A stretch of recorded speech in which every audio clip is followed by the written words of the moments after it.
Hello my dear student, welcome back to Aryan classes. Aryan ક્લાસીસમાં મારા દરેક વાલા વિદ્યાર્થીઓનું હાર્દિક સ્વાગત કરું છું.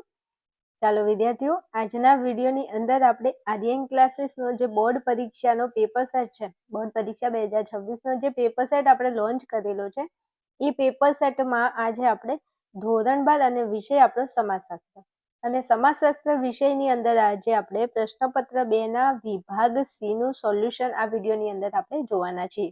વિભાગ સી તમારે કઈ રીતે લખવાનો, વિભાગ સી માં આ જે ક્વેશ્ચન આપેલા છે એમાંથી કયા ક્વેશ્ચન મોસ્ટ આઈએમપી છે જે વારંવાર પૂછાય છે, એની ચર્ચા આપણે આ વિડીયોમાં કરવાના છીએ.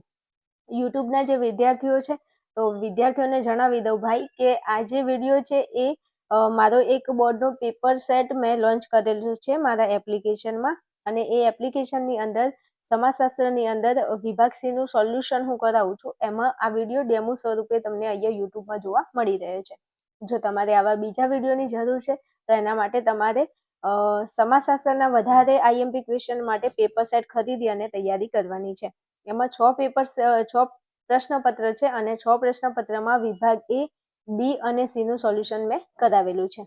નંબર અહીંયા તમને સ્ક્રીન ઉપર આપેલો છે, એના ઉપર તમે ફોન મેસેજ કરી અને વધારે માહિતી મેળવી શકો છો.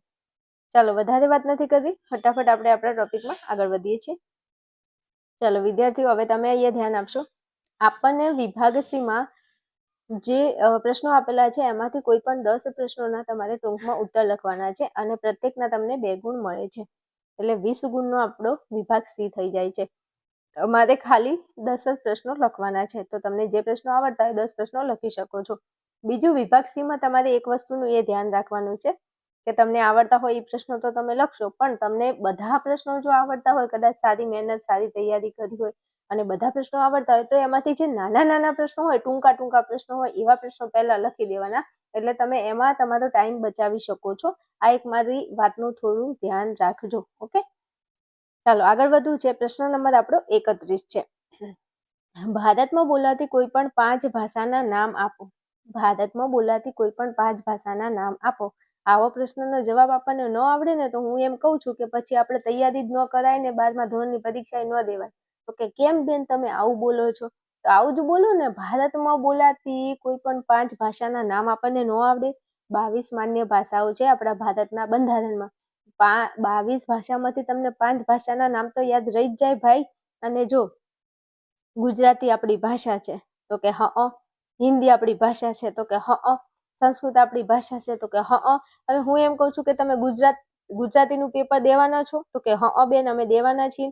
તમે હિન્દીનું પેપર તમારો વિષય તરીકે હિન્દી હશે, તમારો નહીં હોય તો બીજા કોઈકનો હિન્દી વિષય તો આવે છે ને, તો કે સંસ્કૃત વિષય આવે છે તો કે બેન તો હું એમ કહું કે 3 તો તમારા વિષય છે, તો ઈ લખી દેવાના કે ગુજરાતી, હિન્દી અને સંસ્કૃત. દોડડાયા થઈને ઇંગ્લિશ નો લખી દેતા હો. ઇંગ્લિશ આપણી માન્ય ભાષામાં આવતી નથી, એટલે ઇંગ્લિશ તમારે અહીંયા ટેકાઈ નહીં દેવાની. સમજણ પડે છે? તો 3 તો ભાષા તમને યાદ રહી ગઈ કે ગુજરાતી, હિન્દી અને સંસ્કૃત. એમાંથી ગુજરાતી જે છે એ આપણી પિતૃભાષા છે અને હિન્દી જે છે એ આપણી માતૃભાષા છે. કોમેન્ટ કરજો અહીંયા જાતા કોઈને કંઈ કહેવું હોય તો મારા વાલા. અને હા, ભણવાની તો જ મજા આવશે કે મારા વાલા વિદ્યાર્થીઓ સરસ મજાની તમે જેવા પ્યારા છો ને એવી પ્યારી કોમેન્ટ કરજો. ચલો, ત્રીજા નંબરે પંજાબી અને ઉર્દુ. આ ભાષાઓ ભારતમાં બોલાય છે. એમ તો ઘણી બધી ભાષાઓ છે, તમિલ છે, તેલુગુ છે, કન્નડ છે, મલયાલમ છે. વાત ના પૂછો. 22 ભાષાઓની મેં તમને વાત કરી. સિંધી, મણિપુરી, કોકણી, મેથલી, સંથાલી, બોડો, આ બધી ભાષાઓ છે જે બોલાય છે ભારતમાં, અને આપણે 5ના નામ લખવાના.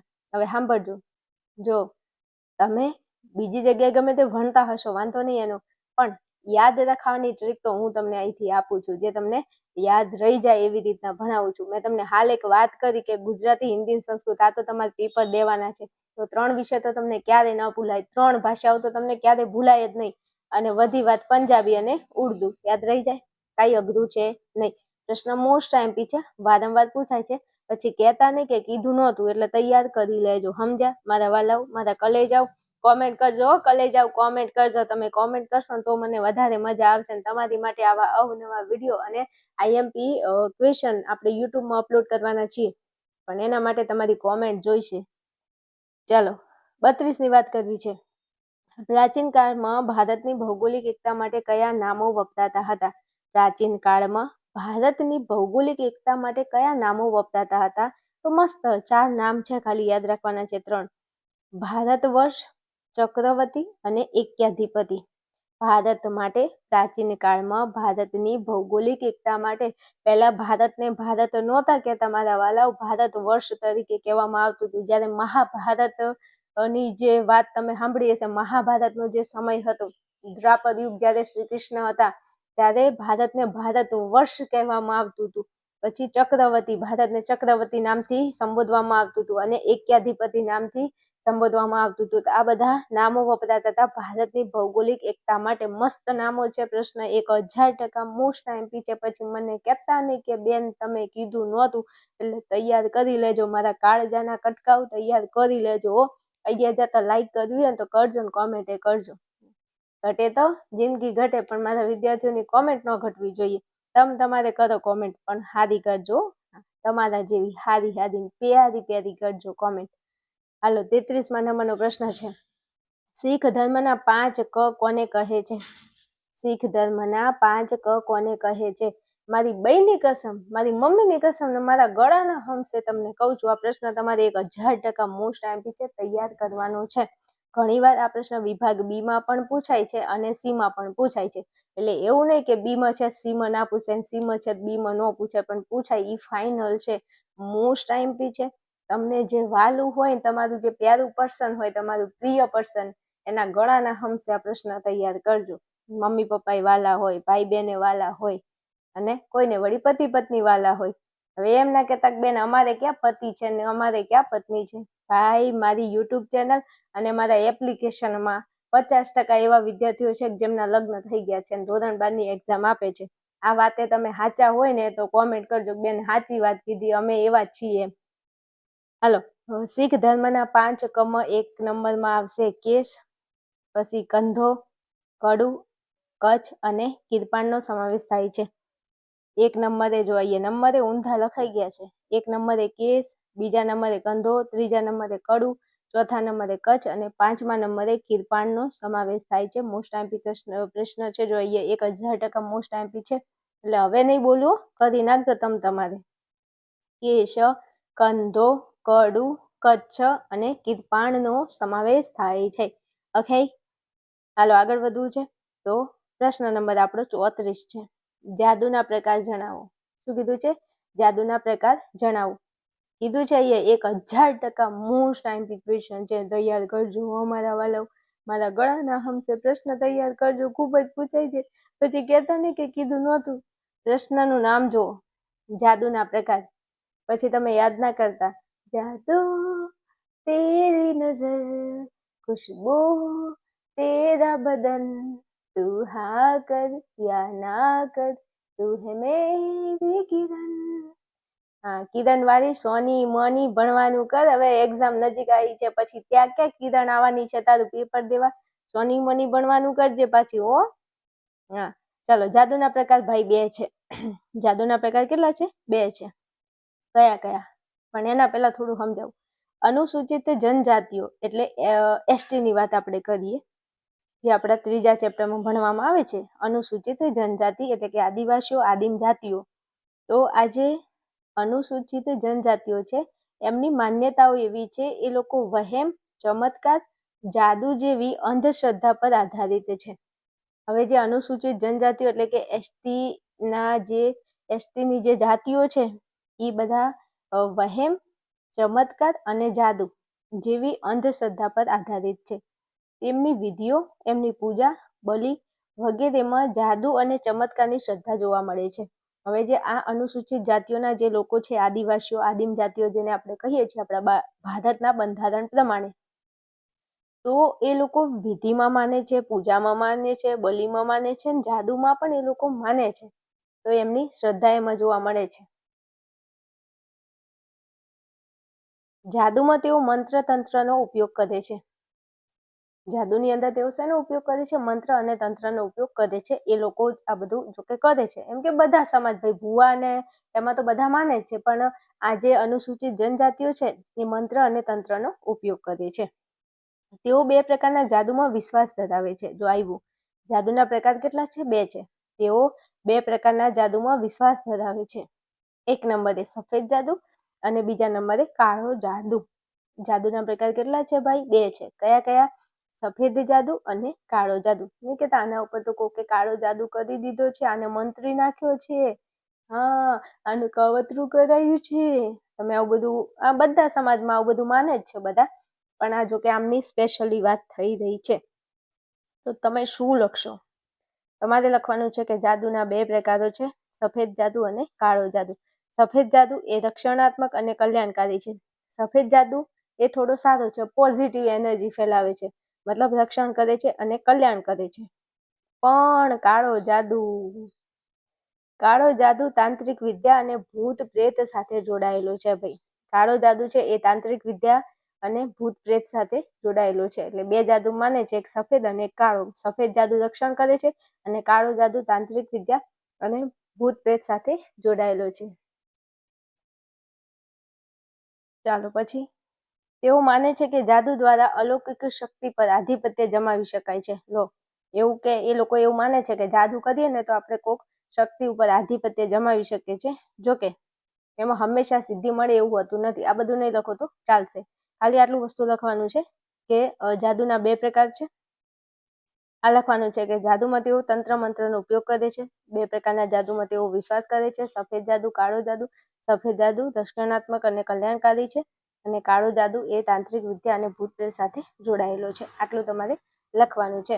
ચાલો, તમને ખબર છે ને આપણે રિતિક રોશનનું ઓલું પિક્ચર છે જાદુવાળું, એમાં જાદુ એ બધા જાદુ કરે છે. તમે જોયું હશે કદાચ આખું પિક્ચર, ને ના જોયું હોય ને તો હાલ ન જોતા, પછી એક્ઝામ પૂરી થાય પછી જોજો, નહીં તો તમારો ટાઈમ વેસ્ટ થશે. અને મસ્ત સોંગ એ ગાય છે, જાદુ જાદુ જાદુ आज धरती से गगन का, फूलों से चमन का, घटाओं से पवन का हो रहा मिलन, जादू जादू જાદુ. એટલે આપણે જાદુ નથી કરવાનું, આ તો સોંગ આવ્યું ને તે ગાઈ લીધું. જરા તમને સોંગ ગમ્યું હોય ને તો કમેન્ટ કરી દેજો ને. આપણે બોર્ડની એક્ઝામની અંદર આવી જ રીતે મસ્ત સોંગ ગાતા ગાતા તૈયારી કરવાની છે. એન કોઈ ચિંતા કર્યા વગર મસ્ત તૈયારી કરવાની છે. પણ ચેનલની અંદર બન્યા રહેજો હો મારા વાલો. હાલો, આગળ વધવું છે તો પ્રશ્ન નંબર આપણો 35 છે. શું કીધું છે 35મા નંબરમાં? અનુસૂચિત જાતિઓમાં સૌથી વધુ વસ્તી ધરાવતી મુખ્ય 4 જાતિઓ કઈ છે? કે અનુસૂચિત જાતિઓ જે છે એમાંથી સૌથી વધુ વસ્તી કઈ જાતિઓની છે એમ, અને એવી 4 જાતિઓના નામ તમારે આપવાના છે જેમાં સૌથી વધારે વસ્તી જોવા મળે છે. તો અનુસૂચિત જાતિનો મતલબ થાય છે SC.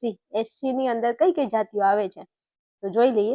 અનુસૂચિત જાતિઓમાં સૌથી વધુ વસ્તી ધરાવતી મુખ્ય 4 જાતિઓ આ પ્રમાણે છે. કઈ કઈ છે? એક તો માહિયાવંશી અને વણકર. આ માહિયાવંશી અને વણકર જે છે ઈ જાતિઓ SC ની જે છે એમાં સૌથી વધારે વસ્તી કોની હોય છે? SC ની અંદર, એટલે કે અનુસૂચિત જાતિઓમાં માહિયાવંશી અને વણકર આમની વસ્તી વધારે હોય. બીજા નંબરમાં આવશે ભાંભી અને સહિત નહીં રોહિત આવશે. રોહિત લખવામાં જરા મિસ્ટેક થઈ છે, ટાઈપિંગ મિસ્ટેક. ભાંભી અને રોહિત, તમે રોહિત લખજો, સહિત ના લખતા, રોહિત આવશે. પછી ત્રીજા નંબરે છે વાલ્મીકી અને મહેતર. વાલ્મીકી, મહેતર અને રૂખી. વાલ્મીકી, મહેતર અને રૂખી, આ 3 જાતિઓ સાથે છે. વાલ્મીકી, મહેતર અને રૂખી. અને ચોથા નંબરે છે મેઘવાર અને મેઘવાળા. જો મેઘવાર અને મેઘવાળ, 2 રીતે જાતિનું નામ તમારે લખવાનું છે. અહીં અલ્પ વિરામ કરવાનું છે, એની જગ્યાએ કાઉન્સ થઈ ગયું છે. ચાલો વાંધો નહીં, પણ તમને જવાબ આપી દીધો છે માહિયાવંશી અને વણકર, પછી ભાંભી અને રોહિત, વાલ્મીકી, મહેતર, રૂખી, અને ચોથા નંબરે છે મેઘવાર અથવા તો મેઘવાળ.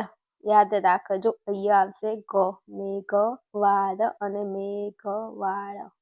એકમાં આવશે ધન, એકમાં આવશે અળ. આ જાતિઓ છે, પ્રશ્ન પૂછાઈ ગયેલો છે 2 થી 3 વખત, મોસ્ટ ટાઈમ ક્વેશ્ચન છે, તૈયાર કરી લેજો. ઓકે, હાલો આગળ વધવું છે. પછી તમને પ્રશ્ન નંબર 36માં કહ્યો છે કે મહિલા સશક્તિકરણની વિભાવના સમજાવો. ચાલો જોઈ લઈએ આપણે મહિલા સશક્તિકરણની વિભાવના. હવે વિભાગ C ની અંદર અમુક ક્વેશ્ચન એવા હશે જે 2-3 લીટીમાં પતી જતા હશે, અને અમુક ક્વેશ્ચન એવા હશે જે થોડા મુદ્દા માંગી લેતા હશે. એટલે તમારે એવી રીતે પ્રશ્નને લખવાના છે કે નાના નાના હોય તો ફટાફટ પતાઈ દેવાના. ચલો 36માં, અગાઉના સમયમાં મહિલાઓને અબળા ગણવામાં આવતી હતી. સાચી વાત છે, મહિલાઓને તો કઈ ગણતા જ નતા. તો હવે જમાનો આવ્યો છે તો અમને લોકોને આટલું માન મર્યાદા ને બધું મળે છે. પહેલા તો અમને કઈ ગણતા જ નહોતા. બોલો, વર્તમાન સમયમાં મહિલાઓ સશક્ત બની છે. અત્યારે તો નારી તું ના હારી, નારી નારાયણી, નારી તું ના હારી. વર્તમાન સમયમાં મહિલાઓ સશક્ત બની ગઈ છે. બધી જ જગ્યાએ કોઈ પણ ફિલ્મ દેખો, લેડીઝ ફર્સ્ટ. સ્વામી વિવેકાનંદના મતે વિશ્વના કલ્યાણ માટે મહિલાઓની સ્થિતિ જ્યાં સુધી સુધરશે નહીં ત્યાં સુધી વિકાસની કોઈ તક મળશે નહીં. સાચી વાત. સ્વામી વિવેકાનંદે એવું કીધું હતું કે વિશ્વનું જો કલ્યાણ કરવું હોય તો પહેલા મહિલાઓની સ્થિતિ સુધારો. જ્યાં સુધી મહિલાઓની સ્થિતિ નહીં સુધરે ત્યાં સુધી વિકાસની કોઈ તક નહીં મળે ભાઈ. કોઈ પણ પંખીને એક પાંખથી ઉડવું અશક્ય બની જતું હોય છે. આ સમજે એના માટે છે. બાકી અત્યારે અત્યારે અમુક એવા લોકો હોય છે જે મહિલાઓને કઈ ગણતા હોતા નથી. પણ સ્વામી વિવેકાનંદે બહુ મસ્ત વાત કરી છે કે જો વિશ્વનું કલ્યાણ કરવું હોય તો મહિલાઓની સ્થિતિ જ્યાં સુધી નહીં સુધરે ત્યાં સુધી કોઈ વિકાસ થવાનો નથી. કારણ કે સ્ત્રી અને પુરુષ રથના પૈડા જેવા છે. રથ ક્યારે ચાલે? સ્ત્રી પુરુષ બંને પૈડા હોય ત્યારે. તો જીવન પણ એવું છે. એટલે કે કોઈ પણ પંખીને એક પાંખથી ઉડવું અશક્ય બની જતું હોય છે. ચાલો, મહિલાઓને અધિકાર આપવાનો મુદ્દો સમગ્ર વિશ્વમાં ધ્યાન આકર્ષિત બન્યો છે. શું કીધું છે? મહિલાઓને અધિકાર આપવાનો મુદ્દો. મહિલાઓને પહેલા કોઈ અધિકાર નહોતા ભાઈ કે એ કંઈ કરી શકે. અત્યારે તો મહિલાને અધિકાર આપે છે. એ સમગ્ર વિશ્વમાં ધ્યાન આકર્ષિત મુદ્દો બન્યો છે. મહિલાઓને શું આપો? અધિકાર આપો કે એ એની રીતે, એની સ્વતંત્ર રીતે એને જે કામ કરવું છે એ કરી શકે. તો મહિલાઓના અધિકારોને સ્વતંત્ર, સમાન અને ન્યાયપૂર્ણ રીતે ભોગવવાની બાબત મહિલા સશક્તિકરણનું પ્રથમ સોપાન છે. જો મહિલાઓનું સશક્તિકરણનું પ્રથમ પગથિયું કયું? તો કે મહિલાઓને પહેલા તો તમે સ્વતંત્રતા આપો, મહિલાને તમે પુરુષના સમાન ગણો અને મહિલાને ન્યાય આપો. એ ન્યાયપૂર્ણ રીતે પોતાના અધિકારોને ભોગવી શકે એના માટે આ પ્રથમ સોપાનને ગણવામાં આવે છે મહિલા સશક્તિકરણ માટે. કે મહિલાને જો સશક્ત બનાવી છે તો એના માટે એને સ્વતંત્રતા આપો, એને સમાનતા આપો અને એને ન્યાય આપો. ભારતમાં મહિલાઓ વિશેના ખ્યાલો બદલાતા ગયા અને એના વિકાસ વિશેના અભિગમો વિકસતા ગયા. પહેલા જમાનાની અંદર મહિલાઓને એટલું બધું કોઈ માન મર્યાદા કે સમાનતા કે સ્વતંત્રતા નથી. ઘરની બહાર નથી નીકળતી એક સ્ત્રી. પણ ધીરે ધીરે જેમ જેમ આ સશક્તિકરણનું પ્રથમ સોપાન ની શરૂઆત થઈ સશક્તિકરણની, ત્યારે મહિલાઓ વિશે જે ખ્યાલ હતા ભારતમાં એ ધીરે ધીરે બદલાતા ગયા છે અને વિકાસ વિશેના અભિગમો શું થયા છે? વિકસતા ગયા છે. વિકાસની પ્રક્રિયાઓમાં મહિલાઓને જોડવામાં આવી છે. હવે કોઈ પણ દેશના વિકાસની વાત કરો કે XYZ, વિકાસની પ્રક્રિયાઓમાં મહિલાઓને જોડવામાં આવી છે. પરિણામે શિક્ષણની વાત કરીએ, પછી આર્થિક, સામાજિક, રાજકીય, આરોગ્યના ક્ષેત્રે મહિલાઓનું સશક્તિકરણ વધવા લાગ્યું છે. દરેક ક્ષેત્રમાં મહિલા હવે સશક્ત બની છે કાર્ય કરવા માટે. શિક્ષણ ક્ષેત્રની વાત કરીએ તો શિક્ષણની અંદર પણ મહિલા તમે જોઈ શકો છો કે હું પોતે ટીચિંગ કરાવું છું ને, તો શિક્ષકોની અંદર પણ મહિલાઓ છે. ભણવામાં પણ મહિલાઓ આગળ વધી છે. હવે ભણવા ગણવાની અંદર ભણાવવામાં આગળ છે અને ભણવામાં આગળ છે. તો એ મહિલા શૈક્ષણિક કાર્યમાં સશક્ત છે એવું કહી શકાય. પછી આર્થિકની વાત કરીએ તો પૈસો કમાઈને હવે મહિલા કમાઈ શકે છે. એટલે આર્થિક રીતે ઘરમાં મહિલા સશક્ત બની છે. પછી સમાજની દ્રષ્ટિએ વાત કરો તો સમાજની દ્રષ્ટિએ પણ મહિલા હવે સશક્ત બની ગઈ છે. સમાજની અંદર રહેવું બધી જ રીતે. પછી રાજકીય નીતિની અંદર પણ મહિલાઓ આગળ વધી છે. આરોગ્યની વાત કરીએ તો આરોગ્ય ક્ષેત્રની અંદર પણ મહિલાઓ સશક્ત બની છે. તો દરેક વસ્તુની વાત કરીએ તો મહિલાઓ આ દરેક ફિલ્ડની અંદર મહિલાઓ આગળ પડતી છે. તો આ દરેક ક્ષેત્રમાં મહિલાઓનું સશક્તિકરણ વધવા લાગ્યું છે. ભારતના બંધારણ, ભારતના કાયદાઓ, મહિલાઓ વિશેની કલ્યાણ યોજનાઓ અને વિવિધ કાર્યક્રમોના લીધે મહિલા સશક્તિકરણને વેગ મળ્યો છે.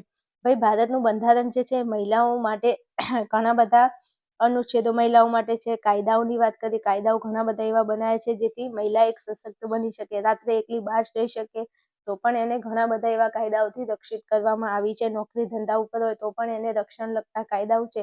સાસરીમાં પણ એને રક્ષણ આપતા કાયદાઓ સરકારે બનાવ્યા છે.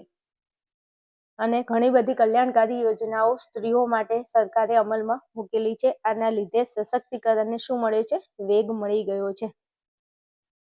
ચાલો, પછી હજુ ઘણા મુદ્દા છે. હવે આમાંથી તમારે વધીને ઓછા, જો 2 ગુણનો પ્રશ્ન છે એટલે તમારે 4 મુદ્દા લખો તો ઘણું છે. પણ આ પ્રશ્નની અંદર 4 થી 5 મુદ્દા તૈયાર કરી અને તમારે લખવાના છે. મેં અહીંયા બધા મુદ્દા એટલા માટે લીધા છે કે તમને જે મુદ્દો સહેલો લાગે એની તૈયારી કરી અને તમારે 4 થી 5 મુદ્દાની અંદર લખવાના છે એટલા માટે. ચલો, ભારતમાં મહિલાઓના સશક્તિકરણ માટેની ચળવળ અને વિચારસરણી આઝાદીની ચળવળ અને મહિલા મુક્તિના સંદર્ભમાં જોવા મળે છે.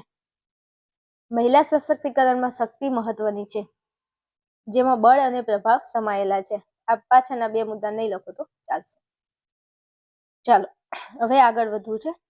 પ્રશ્ન નંબર આપણો 37 છે. ચાલો, પ્રશ્ન નંબર 37 ઉપર આગળ વધવું એ પહેલા દરેક યુટ્યુબના જે વિદ્યાર્થીઓ મારો વિડીયો હાલ જોઈ રહ્યા છે, તો દરેક વિદ્યાર્થીઓને ભાઈ તમે એવું ચાહો છો કે તમારે હજુ વિભાગ C ના બીજા આવા વિડીયોની જરૂર છે, બીજા IMP પ્રશ્નોની જરૂર છે, તો તમારે કોઈની રાહ નથી જોવાની. ફટાફટ આર્યન ક્લાસીસ એપ્લિકેશનને ડાઉનલોડ કરી લેવાનું છે. આ આર્યન ક્લાસીસ એપ્લિકેશનની અંદર વિદ્યાર્થીઓ તમને 5 વિષયનો પેપર સેટ મળે છે, જેમાં તત્વજ્ઞાન, મનોવિજ્ઞાન, ભૂગોળ, સમાજશાસ્ત્ર અને અર્થશાસ્ત્ર આ 5 વિષયનો પેપર સેટ છે. 6 પ્રશ્નપત્ર એમાં તમને મળે છે. એમાંથી વિભાગ ABC નું સોલ્યુશન પણ સાથે સાથે વિડીયોના સ્વરૂપે મળે છે. તમારે ખાલી D અને E ની તૈયારી કરવાની છે. હજુ સુધી કોઈ તૈયારી નથી કરી તો 1000% ગેરંટી અને દાવા સાથે કહું છું, તમને આપણો જે પેપર સેટ છે એમાંથી તમારું બોર્ડનું પેપર બેઠું મળી રહેવાનું છે. તો હજુ જો પેપર સેટ નથી ખરીદ્યો તો ફટાફટ તમે આ વિડીયોની નીચે ડિસ્ક્રિપ્શનમાં લિંક આપેલી છે, એપ્લિકેશનને ડાઉનલોડ કરો. અહીંયા સ્ક્રીન ઉપર નંબર આપેલો છે, આ નંબર ઉપર ફોન મેસેજ કરી અને તમે વધારે માહિતી મેળવી શકો છો. એકદમ નોર્મલ કોર્સની અંદર તમને આ પેપર સેટ મળી જાય છે, તો કોન્ટેક્ટ મારો કરી લેજો. ચાલો, આગળ વધીએ આપણે. પ્રશ્ન નંબર આપણો 37 છે. ભારત અને ગુજરાતમાં ઈસવીસન 2011ની વસ્તી ગણતરી પ્રમાણે ગ્રામીણ અને શહેરી લિંગ પ્રમાણ જણાવો. શું કીધું છે? ભારતમાં અને ગુજરાતમાં. ગુજરાત અને ભારતની વસ્તી ગણતરી મુજબ ગ્રામીણ અને શહેરી લિંગ પ્રમાણ જણાવવાનું છે કે ભારતમાં શહેરમાં અને ગામડાનું લિંગ પ્રમાણ કેટલું છે અને ગુજરાતમાં શહેરી અને ગ્રામીણ લિંગ પ્રમાણ કેટલું છે એ તમારે જણાવવાનું છે. ચાલો જણાવી દઈએ. તો 10,000 પુરુષોએ મહિલાઓની સંખ્યાએ જે જાતિનો ગુણોત્તર દર્શાવે છે જેને લિંગ પ્રમાણ કહે છે. હવે પહેલા તો તમારે આ વ્યાખ્યા તૈયાર કરી લેવાની છે. આ વ્યાખ્યા ભૂગોળમાં પણ વિભાગ B માં પૂછાય છે અને સમાજમાં પણ વિભાગ B માં પૂછાઈ શકે છે. મોસ્ટ આઈમ્પી વ્યાખ્યા છે. પછી કહેતા ને કે કીધું નહોતું હો મારા વાળો, એટલે તૈયાર કરી લેજો. 10,000 પુરુષોએ મહિલાઓની જે સંખ્યા છે એને આપણે લિંગ પ્રમાણ કહીએ છીએ. હવે 2011ની વસ્તી ગણતરી પ્રમાણે ભારતમાં ગ્રામીણ અને શહેરી લિંગ પ્રમાણ નીચે પ્રમાણે છે. અહીંયા તમને ભારતના આંકડા આપેલા છે.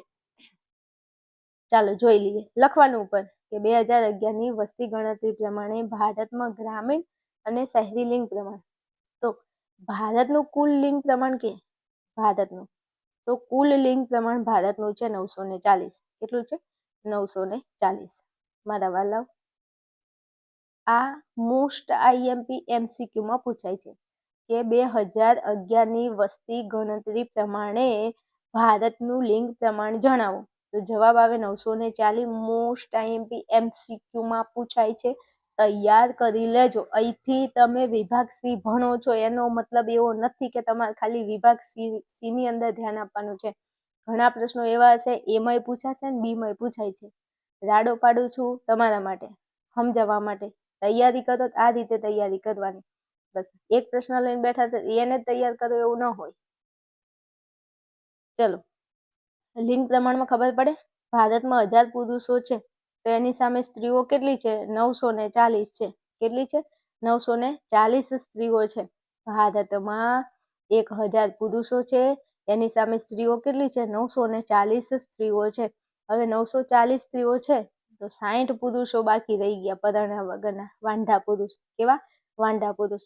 જો ભારતમાં 1000 પુરુષો અને 940 છોકરીઓ એટલે સ્ત્રીઓ છે તો 60 પુરુષો 60 છોકરાઓ લગ્ન કરવા ક્યાં જશે? બહારના દેશમાં જશે. તો 60 પુરુષો વાંઢા પુરુષ રહેવાના છે.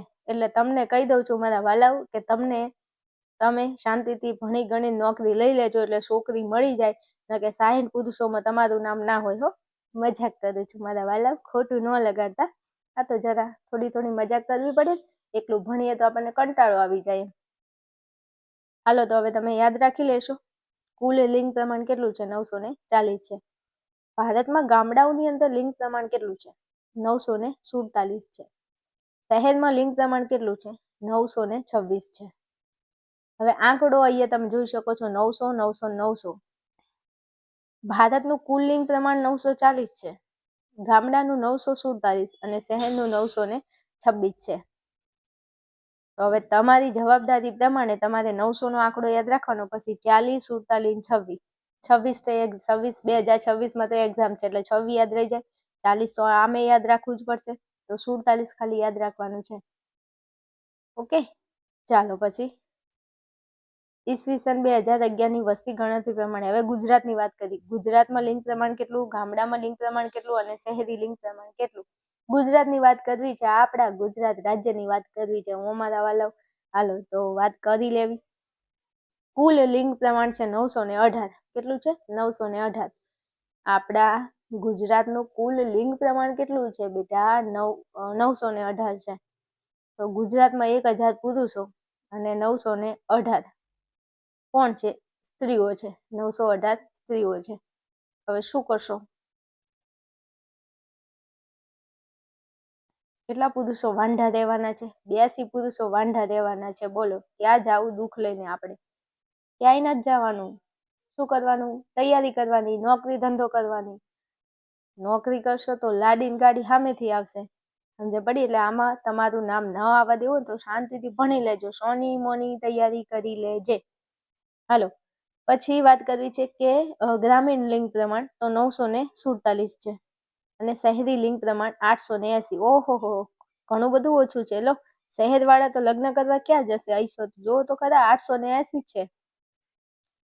જોજો, ગુજરાત ભારતની લિંગ પ્રમાણ ગામડાનું વાત કરીએ તો 947 છે અને ગુજરાતના ગામડાની વાત કરીએ તો 947 છે. બંને સેમ ટુ સેમ છે, યાદ રહી જાય એવું છે. એમાં ગુજરાતનું કુલ પૂછે 918. આ પ્રશ્ન વિભાગ બી માં પૂછાય છે, મોસ્ટ આઈએમપી છે. મને કહેતા નહીં કે કીધું નહોતું, તૈયાર કરી લેજો. 3 ખાલી આંકડા, 3 ને 3 6 આંકડા યાદ રાખવાના છે. તૈયાર કરજો પ્રશ્નને. હાલો પછી આગળ વધવું છે. પ્રશ્ન નંબર આપણો 38 છે. મોસ્ટ આઈએમપી પ્રશ્ન છે. મોસ્ટ આઈએમપી અહીંયા લખ્યું છે, કરી નાખજો તૈયાર. પ્રભાવી જ્ઞાતિના માપદંડો કયા છે? પ્રભાવી જ્ઞાતિના માપદંડો કયા છે? તો જ્ઞાતિને પ્રભાવી માનવા માટેના માપદંડો ડોક્ટર M.N. શ્રીનિવાસે નીચેના કેટલાક માપદંડોની રજૂઆત કરી છે. M.N. શ્રીનિવાસ છે, એમને પ્રભાવી જ્ઞાતિ માટેના શું આપેલા છે? માપદંડો આપેલા છે. જોશું આપણે. ચલો, 1 નંબરમાં સ્થાનિક વિસ્તારની નોંધપાત્ર જમીન માલિકી એ જ્ઞાતિ પાસે હોવી આવશ્યક છે. હવે કોઈ જ્ઞાતિને આપણે પ્રભાવી જ્ઞાતિ ક્યારે કહી શકીએ? કોઈ જ્ઞાતિને આપણે પ્રભાવી જ્ઞાતિ ક્યારે કહી શકીએ? જ્યારે સ્થાનિક વિસ્તારની નોંધપાત્ર જમીન માલિકી એક જ્ઞાતિ પાસે હોવી આવશ્યક છે. એક ઉદાહરણ, એક એક્ઝામ્પલ તરીકે સમજાવું કે બનાસકાંઠાની વાત કરવી છે, બીકેની વાત કરવી છે, તો આપણે બનાસકાંઠાની વાત કરીએ તો બનાસકાંઠાની કે ચલો પાલનપુરની વાત કરીએ, એક ક્રાઇટેરિયા કોઈ પણ સ્થાનિક વિસ્તારની, તો પાલનપુરની અંદર ચલો પટેલની વાત કરીએ કે પટેલ સમાજ છે કે પટેલ જ્ઞાતિ છે, તો આ જ્ઞાતિને જો પ્રભાવી જ્ઞાતિ કેવું હોય તો એમની પાસે શું હોવું જોઈએ? મતલબ નહીં કહેતા કે અમારું રાજ છે, કેમ? કારણ કે એ વસ્તી જોડે કંઈક હોવું જોઈએ. તો સ્થાનિક વિસ્તારની નોંધપાત્ર જમીન માલિકી, સૌથી વધારે જમીન જો પટેલ સમાજ પાસે હોય તો પટેલ સમાજ એ પ્રભાવી જ્ઞાતિ બની જાય. ચલો કોઈ ઠાકોર સમાજ પાસે હોય અથવા કોઈ દેસાઈ સમાજ પાસે હોય અથવા તો બ્રાહ્મણ સમાજ અથવા તો ગુજરાતના ઘણા સમાજ છે. હવે પાછા એવું ના કહેતા કે બેન અમારા સમાજનું કેમ નામ ન લીધું. કેટલી વાત કરું, તમને ખબર છે ને કે આપણે જ્ઞાતિ જાતિની કોઈ કમી જ નથી આપણા ગુજરાતમાં વાત કરીએ તો. એટલે બધા સમાજની જ્ઞાતિની જો વાત કરવામાં આવે તો નહીં કહેતા અમારું રાજ છે.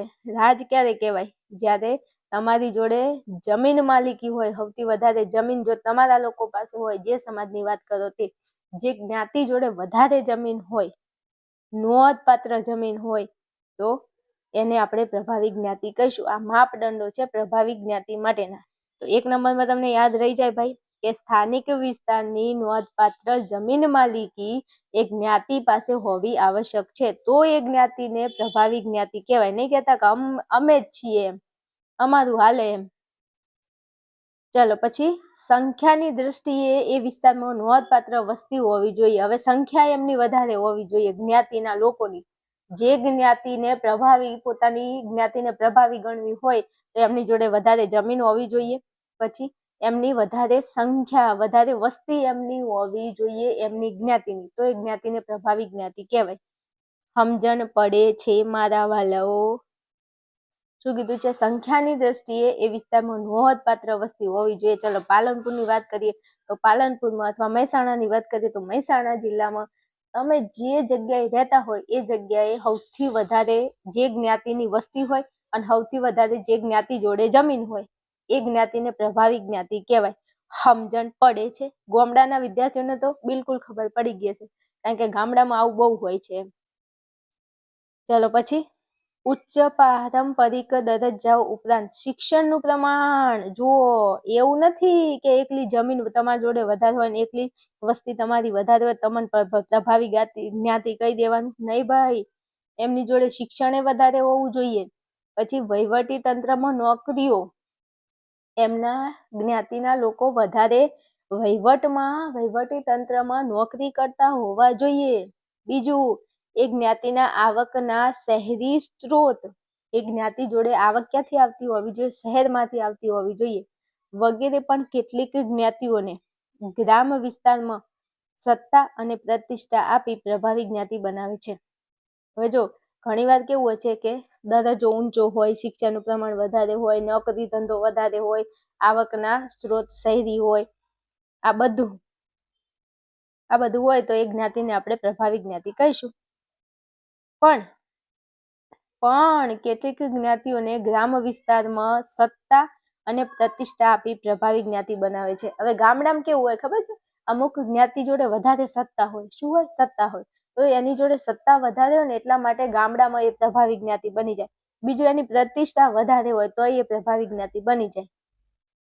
તો આવા માપદંડો છે, એમાંથી તમારે 2 માપદંડો તો એમને યાદ રહી જાય. જુઓ ને, એક તો સ્થાનિક વિસ્તારની નોંધપાત્ર જમીન માલિકી, જમીન વધારે એ જ્ઞાતિ પાસે હોય. બીજું, સંખ્યાની દ્રષ્ટિએ વિસ્તારમાં નોંધપાત્ર વસ્તી હોય. વધારે વસ્તી હોય, વધારે જમીન હોય તો એને કહેવાય પ્રભાવી જ્ઞાતિ. પછી શિક્ષણનું પ્રમાણ વધુ હોય, નોકરીઓ વધુ હોય, આવકના શહેરી સ્ત્રોત હોય અને ગામડાની અંદર એમની જોડે સત્તા વધુ હોય અને પ્રતિષ્ઠા વધુ હોય તો એ જ્ઞાતિને આપણે પ્રભાવી જ્ઞાતિ કહીએ છીએ. હવે વાત કરવી છે, મસ્ત એક્ઝામ્પલ આપે છે. જો ઉપર દર્શાવેલા માપદંડોના આધારે ગુજરાતમાં સ્થાનિક રીતે કેટલાક વિસ્તારોમાં ક્ષત્રિય સમાજ, ઠાકોર સમાજની વાત કરીએ તો ક્ષત્રિય અને પાટીદારો, પટેલ સમાજ, પાટીદારો જે છે એ પ્રભાવી જ્ઞાતિનો દરજ્જો ધરાવે છે. વાત આવી ગઈ છે, એક્ઝામ્પલ અંદર આપેલું છે, તમે એ જોઈ શકો છો કે ક્ષત્રિય અને પાટીદારો પ્રભાવી જ્ઞાતિનો દરજ્જો ધરાવે છે. ગુજરાતની વાત થાય છે કે ગુજરાતની અંદર પ્રભાવી જ્ઞાતિ કઈ કઈ છે? તો ક્ષત્રિય અને પાટીદારો પ્રભાવી જ્ઞાતિનો દરજ્જો ધરાવે છે. ઓકે, લખવાનું છે. મસ્ત પ્રશ્ન છે, મોસ્ટ આઈએમપી છે. પ્રશ્નમાં કશું જ નથી, વ્યવસ્થિત તૈયારી કરી લેજો. હાલો આગળ વધું છું. પ્રશ્ન નંબર આપણો 39 છે. વર્લ્ડ વાઇડ વેબનો અર્થ સમજાવો. વર્લ્ડ વાઇડ વેબનો અર્થ લખવાનો છે. તો ઇન્ટરનેટ પર માહિતી કે સેવા આપતા કમ્પ્યુટરને ઇન્ટરનેટ સર્વર કહે છે. શું કીધું છે? ઇન્ટરનેટ પર જે માહિતી આપતું હોય, જે સેવા આપતું હોય એ કમ્પ્યુટરને કહીશું ઇન્ટરનેટ સર્વર. તમે કોઈ પણ જગ્યાએ જાઓ છો કામગીરી માટે તો ત્યાં નહીં કહેતા કે સર્વર નથી. તો સર્વર માહિતી ના આપતું હોય, સેવા ના આપતું હોય ઇન્ટરનેટ, એટલે સર્વર નથી હોતું એવું બોલે છે. તો ઇન્ટરનેટ પર માહિતી કે સેવા આપતા કમ્પ્યુટરને ઇન્ટરનેટ સર્વર કહે છે. ઓકે, તો કે ઓકે. પછી ઇન્ટરનેટ પર દુનિયાભરના હજારો સર્વર એક વિશાળ જાળથી જોડાયેલા છે.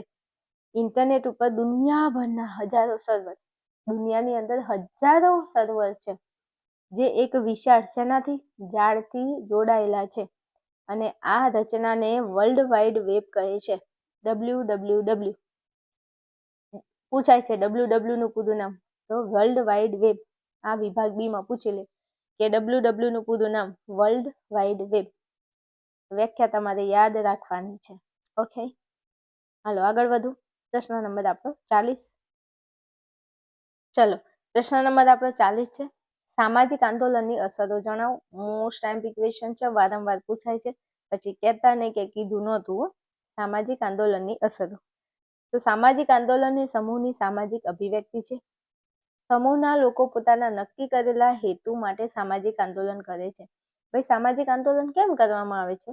તો અમુક સમાજના જે લોકો હોય એ નક્કી કરેલો હેતુ જે હોય એ હેતુ પૂરો કરવા માટે આંદોલન કરતા હોય છે. જેમ કે ટપુ સેનાએ આંદોલન કર્યું હતું, ભૂખ હડતાલ. કેમ હડતાલ કરી હતી? પોતાનો હેતુ પૂરો કરવા. એવી રીતે આંદોલન કેમ કરે? હેતુ પૂરો કરવા. તો સામાજિક આંદોલન એ ચોક્કસ પરિવર્તન માટે કરવામાં આવે છે. કંઈક પરિવર્તન લાવવું હોય સમાજની અંદર તો શું કરવામાં આવે છે? આંદોલન કરવામાં આવે છે.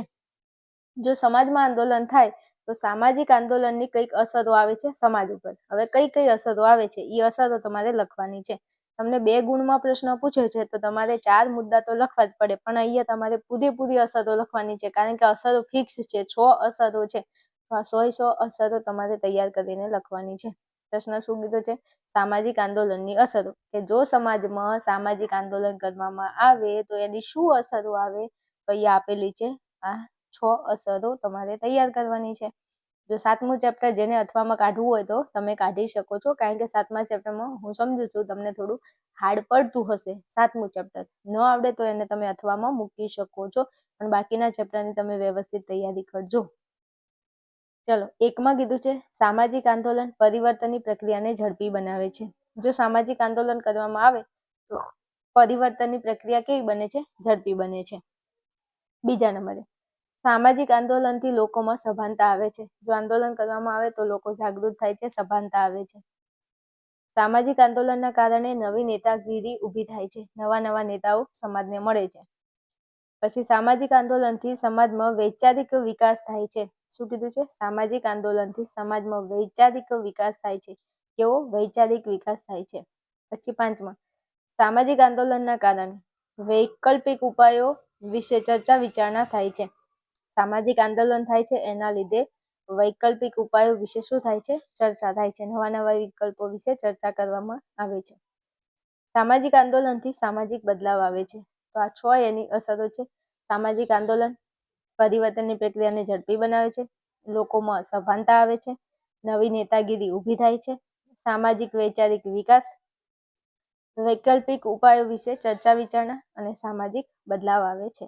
ઓકે, ચલો 6 અસરો છે, જોઈ અને તૈયાર કરજો. ના થાય તો 7મું ચેપ્ટર અથવામાં નીકાળી દેજો, પણ એના સામે બીજા ચેપ્ટરની ટીપટાપ તૈયારી કરજો. હાલો, પછી પંચાયતી રાજની વ્યાખ્યા. શું કીધું છે? પંચાયતી રાજની વ્યાખ્યા આપણે જોવાના છીએ.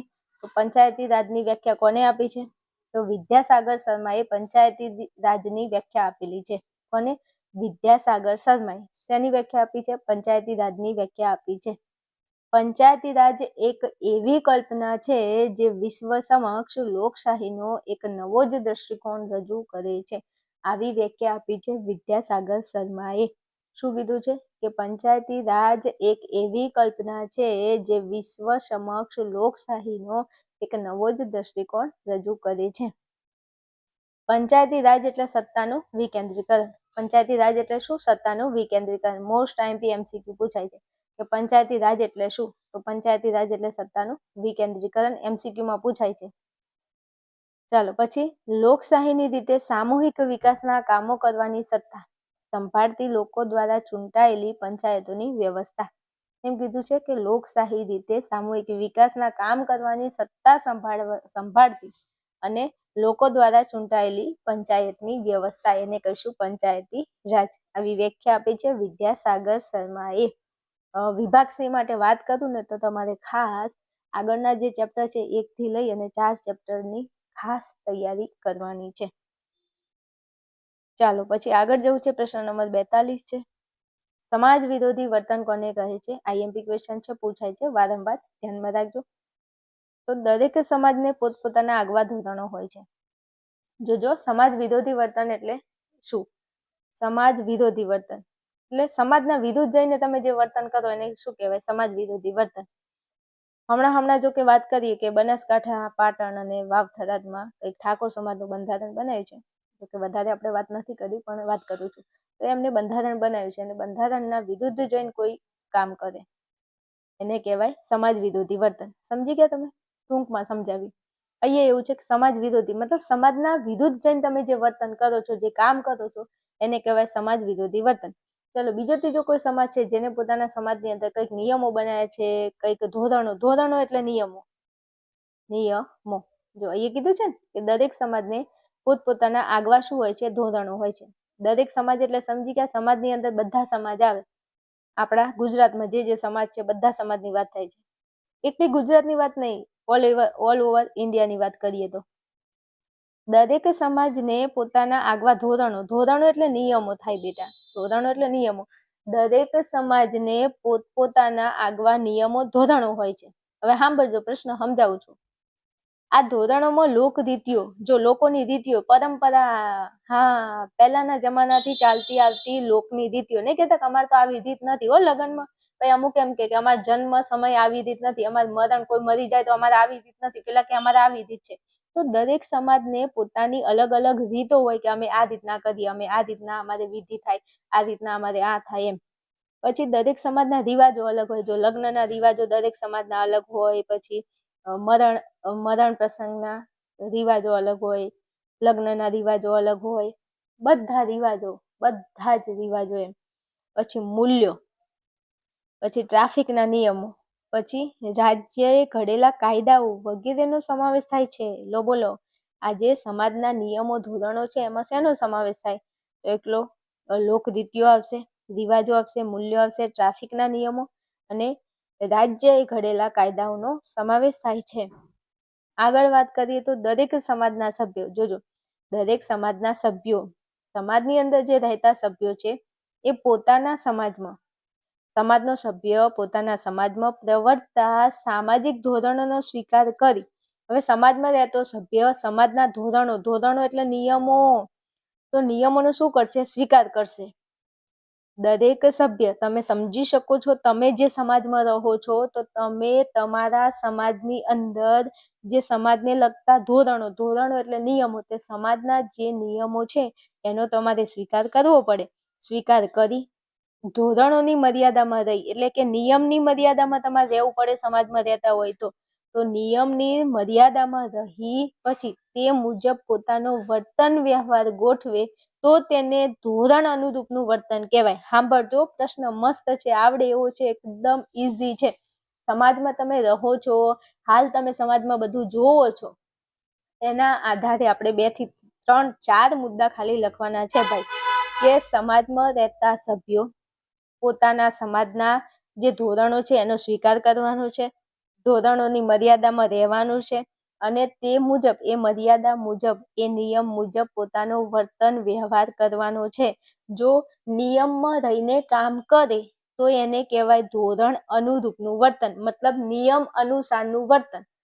ચલો, ગુજરાત સરકાર, ભારત સરકારે નિયમ બનાવ્યો, ટ્રાફિકના નિયમો બનાવ્યા કે ટ્રાફિકમાં આવું, પછી ચલો કોઈ હેલ્મેટનો નિયમ છે કે અથવા તો કોઈ ગાડી લઈને તમે જાઓ છો તો ગાડીના અમુક નિયમો હોય, તો એ નિયમમાં રહી અને તમે ગાડી ચલાવો ને તો એ કહેવાય ધોરણ અનુરૂપનું વર્તન.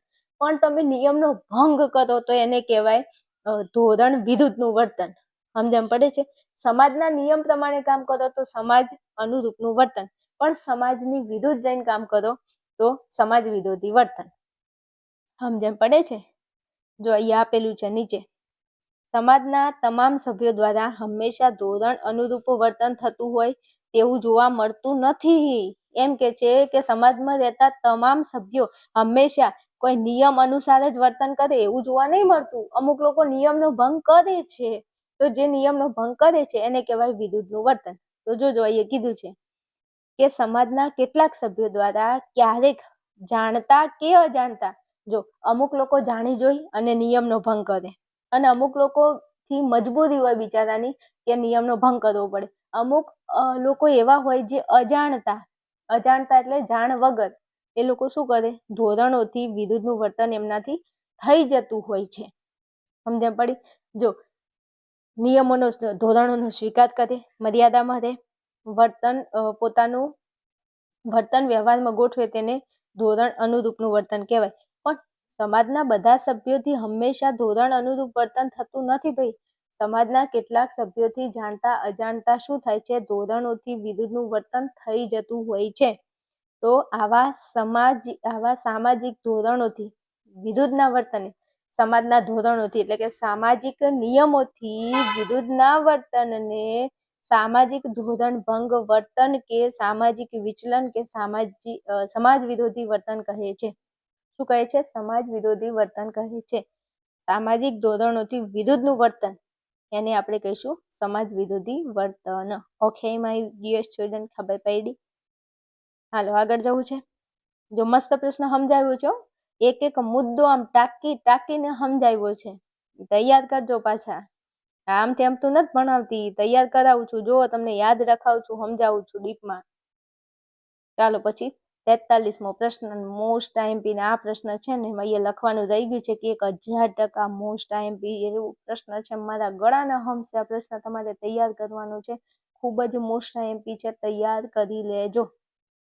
કે એડ્સ કેવી રીતે ફેલાય છે? મસ્ત પ્રશ્ન છે, પૂછાય છે, અઢળક વખત પૂછાઈ ગયેલો પ્રશ્ન છે.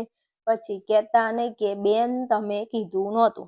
ઓકે, એડ્સ કેવી રીતે ફેલાય છે? મોસ્ટ આઈએમપી પ્રશ્ન છે, 1000%.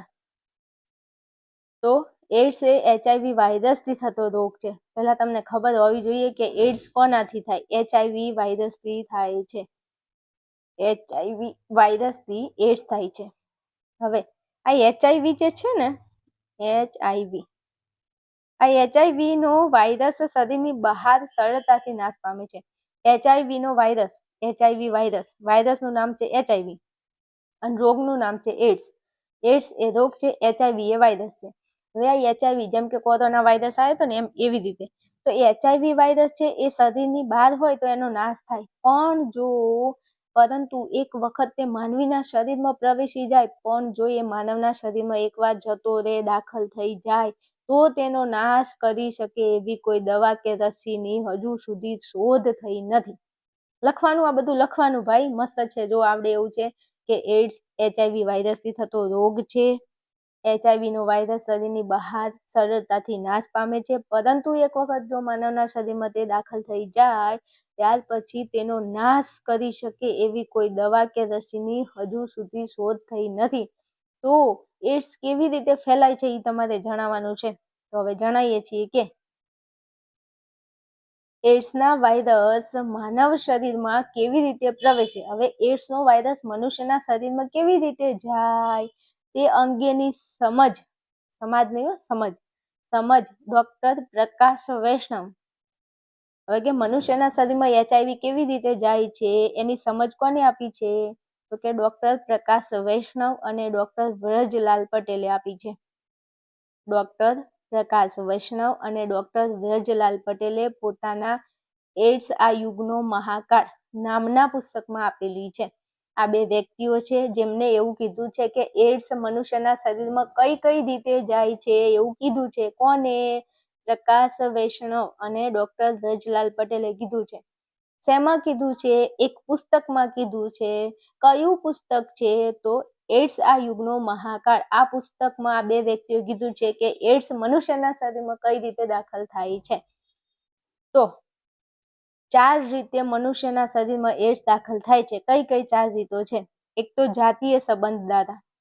તેના દ્વારા જાતીય સંબંધ દ્વારા. બીજા નંબરે લોહી દ્વારા.